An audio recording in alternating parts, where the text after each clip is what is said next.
Hello বন্ধুরা, কেমন আছেন? আশা করি খুব ভালো আছেন। আবারও চলে এসেছি টুম্পা রান্নাঘরের জনপ্রিয় একটা রেসিপি নিয়ে। রেসিপিটা দেখে নিন। রেসিপিটা হলো থোর কুমড়ো রেসিপি। দেখতে থাকুন কী করে বানাই।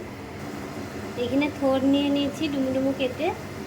এখানে কুমড়োটা ডুমডুমো কেটেছি। থোরটা নুন দিয়ে চটকে নেব, নুন হলুদ দিয়ে, বেশি করে নুন দিয়ে চটকে নেব। লবণ হলুদ দিয়ে দিয়েছি, এটা চটকে নেব। প্রথমে কড়াই গরম হয়ে গেছে, দিয়ে দিয়েছি সরষের তেল,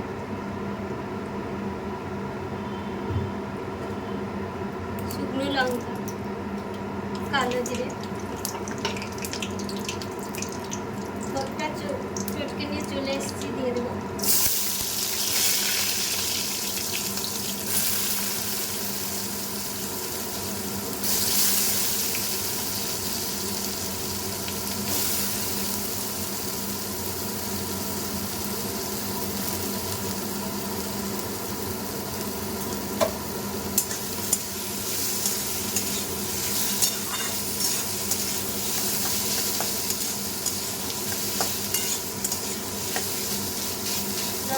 ভাজা ভাজা করবো।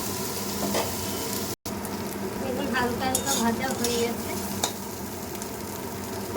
দিয়ে দেবো কুমড়োটা।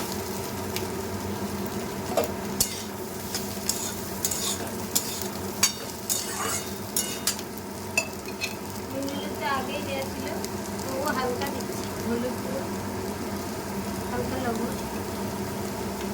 1 চামচ চিনি, নেড়ে দেবো।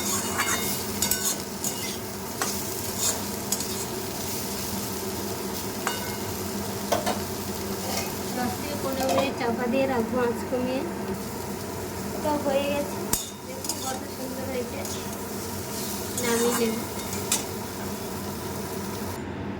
নামিয়ে চলে এসেছি। কত সুন্দর হয়েছে দেখুন। ভিডিওটা ভালো লাগলে অবশ্যই লাইক করবেন, সাবস্ক্রাইব করবেন, শেয়ার করবেন, পাশে থাকবেন। আর কার কার ভালো লাগলে কমেন্টে জানাবেন।